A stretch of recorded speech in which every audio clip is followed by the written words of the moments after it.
Is everybody ready? Yes, ma'am. Madam Court Reporter? It's yours. We are gonna go on the record in cause number F 21-75987, styled the state of Texas versus Darriynn Brown. Is that your name, sir? Yes, ma'am. Are you a United States citizen? Yes, ma'am. You're charged by indictment with the offense of capital murder. The state has filed a motion asking that I strike certain language and reduce this case to a first-degree felony of murder, which I've granted. That makes your range of punishment anywhere between 5 years up to 99 years or life in prison. Do you understand the offense you're charged with and the range of punishment you now face? Yes, Your Honor. Did you read, did your attorney explain, and did you understand everything you signed today in connection with this case, including the court's written admonishments regarding your statutory and constitutional rights and the indictment? Yes, Your Honor. You have an absolute right to a jury trial, which we are set for today, but it is my understanding that you want to waive and give up that right today to enter a plea of guilty. Is that in fact what you want to do? Yes, Your Honor. And are you doing so, waiving your right to a jury trial, both knowingly and voluntarily? Yes, Your Honor. You may arraign your client. Judge, we'll waive reading of the indictment and enter a plea of guilty to the lesser included offense of murder, Your Honor. Your attorney has pled guilty on your behalf to the lesser included offense. Is that in fact your plea? Yes, Your Honor. Are you pleading guilty because you are guilty and for no other reason? Yes, Your Honor. State? State offer States Exhibit 1, defendant signed written voluntary judicial confession and stipulation of evidence, and States Exhibit 2, the Michael Morton paperwork. No objection, Your Honor. As opposed to offering States Exhibits 1 and 2, do you want the court to take judicial notice of them? We do. Any objection from the defense? No objection, Your Honor. The court will take notice. State rest. We rest. Defense also rests and closed, Judge. Do you believe your client is mentally competent? I do, Your Honor. And is there any reason at law that he cannot now be sentenced? There is not. Judge, just out of abundance of caution, though, I just want to make sure I want to call him briefly just for an admonishment on the plea itself. That is fine. Mr. Brown, if you could raise your right hand to be sworn. Do you solemnly swear or affirm to tell the truth, the whole truth, and nothing but the truth, so help you God? Yes, Your Honor. All right, you can put your hand down. Proceed when you're ready, Mr. Thank you, Judge. Now, Darriynn, you understand that we're in trial today, right? Yes. And initially, we had planned to go forward on the insanity defense, right? Yes. We really believed that we could win on the insanity defense, right? Yes. But after looking at some of the evidence, some of the other doctors' reports and things of that nature, you decided that you wanted to accept responsibility and plead guilty to murder. Is that correct? Yes. And you understand we could still go to trial, right? Yes. But that's not what you want to do. That's not what I want to do. Okay. And again, this is a decision that we talked about, and this is how you want to handle your case. Yes. All right. That's all I have, Judge. Then the court will accept your plea of guilty, and I find you guilty of the first-degree felony offense of murder as included in the indictment. It is hereby the order, judgment, and decree of this court that you be taken by the Dallas County Sheriff and safely there held until your transfer to the Institutional Division of the Texas Department of Criminal Justice, where you will serve a life sentence. That sentence is imposed to begin today, but you will get credit for your back time, and the court will make an affirmative finding in this case of a deadly weapon, to it a knife. Is that the plea agreement as you understood it? Yes. Yes. Because Yeah. I followed your plea agreement, you have effectively waived your right of appeal, and the court has received a copy of the trial court certification regarding your right of appeal. It bears your signature, indicating you went over it with your attorney. So that will conclude these proceedings. We are off the record, and we're prepared for victim impact at this time. Thank you, Judge. Thank you. You may be seated, Just Mr. have a Brown. seat. We have 3, Your Honor. Proceed when you're ready, State.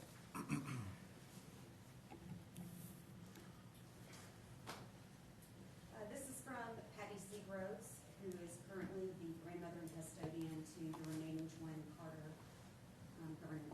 This message is for Darriynn Brown.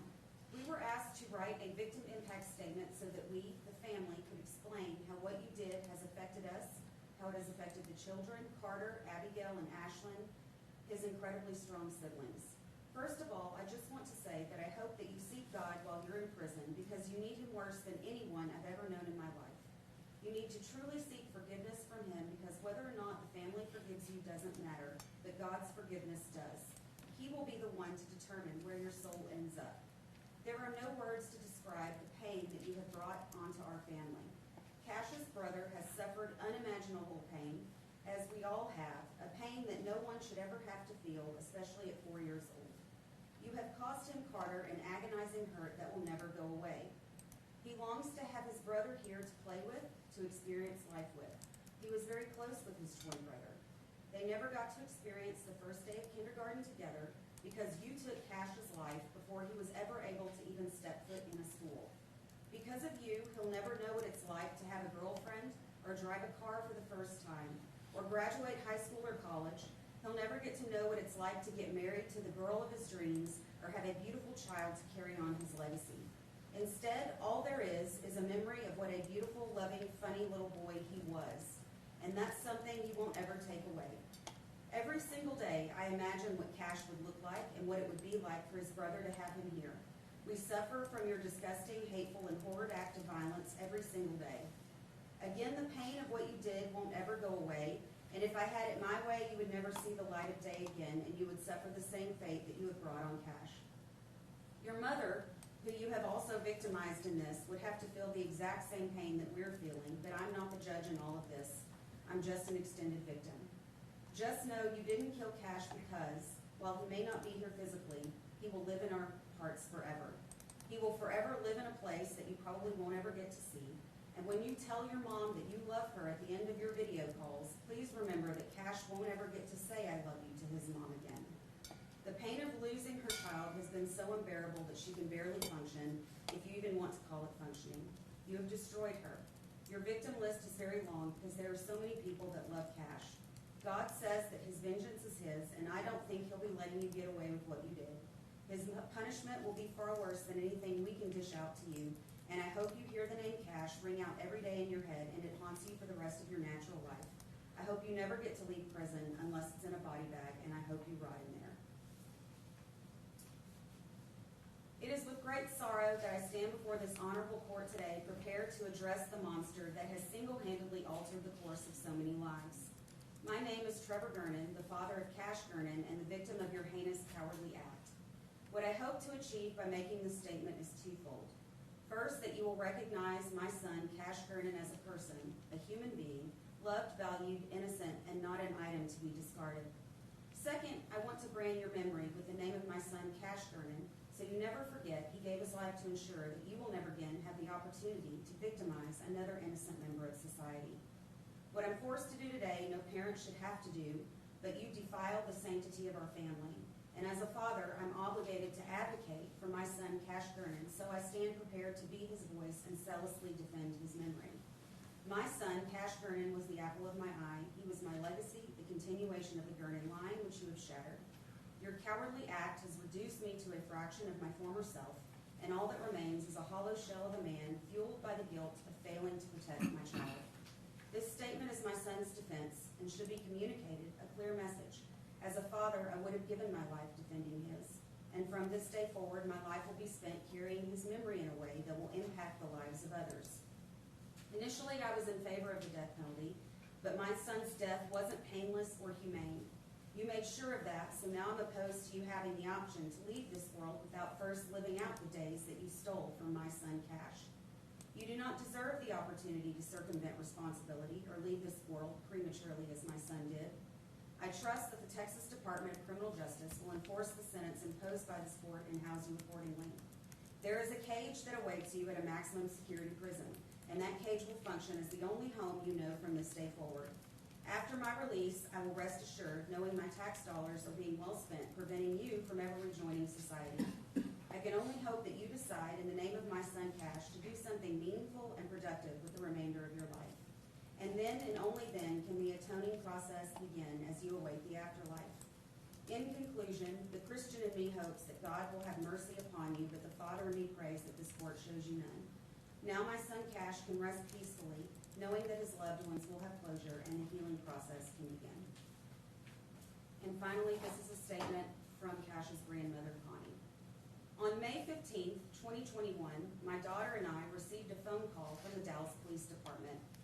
They told us that they had Carter, my daughter's 4-year-old son, my grandson.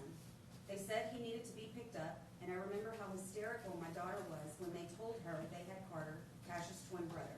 But they didn't mention anything about Cash. I asked about Cash, but I received no answer. I knew deep down down that something was very wrong. Moments after that, I received a notification on my phone about a child that was found dead on the street in a Dallas neighborhood, and my heart sank. My gut told me it could be Cash, and that was why the police didn't mention anything. Little did I know that was the moment our lives would never be the same. The 3-hour drive to Dallas with my daughter seemed like an eternity. I kept looking at my phone and reading about the child that was dead, wondering if it could be my grandson. I had to remain calm for my daughter because I didn't want her to know. Those were the longest 3 hours of my life. The more I read online, the more real it became that this child was our Cash. I just knew it. We arrived at the police station in Dallas and sat in a room for what seemed like hours, and nobody would talk to us. When the detective entered the room, everything became quiet, and she said the words that would change our lives forever. Cash is no longer with us. Our little boy was gone, murdered in the most horrific way unimaginable. Everything stood still for a moment, and the impact of those words started to sink in. My heart broke into a million pieces, my daughter screamed, and there was nothing I could do for her to ease that pain. Cash was 4 years old. He was just a little boy full of life who loved his twin brother and his sisters. He was happy and brought so much joy into our lives. I loved watching him play with his siblings. I can still see him running around my yard, laughing and yelling and playing on the swing set. He was so happy. You took him from us without a thought in your mind. You took him in the most horrific way possible. Why?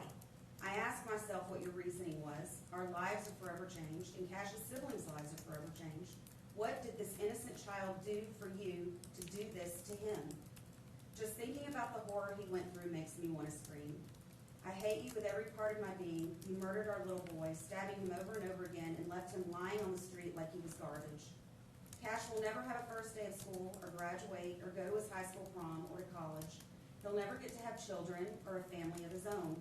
You took that from him. The days after this were surreal. Planning a funeral, comforting siblings, consoling his mom, and trying to hold it all together was the hardest thing I've ever had to do. My world was shattered, and to this day I'm still suffering from the terrible loss and grief you have caused. Not only did I lose my sweet grandson Cash 4 years ago, but I also lost my daughter in the process. Her heart is broken, and she is devastated because of what you've done. Since that horrific day when you so cruelly murdered our little boy, my daughter has been lost. Unable to process the death of Cash, she's abandoned her other children. Our relationship is broken, and she's living in a world with no direction. I miss her, and her children miss her. I don't know how to help her get out of the darkness. You created this. You took a truly innocent life, destroyed my daughter, and tore our family apart. I don't know if my daughter will ever find her way back to us. I want you to suffer the way you made Cash suffer.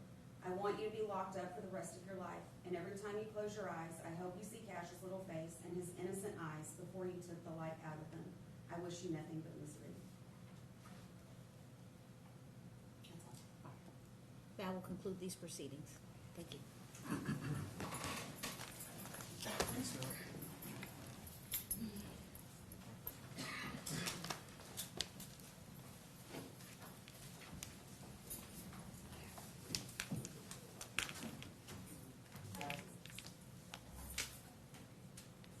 All right, let me talk to you for a second, Darriynn.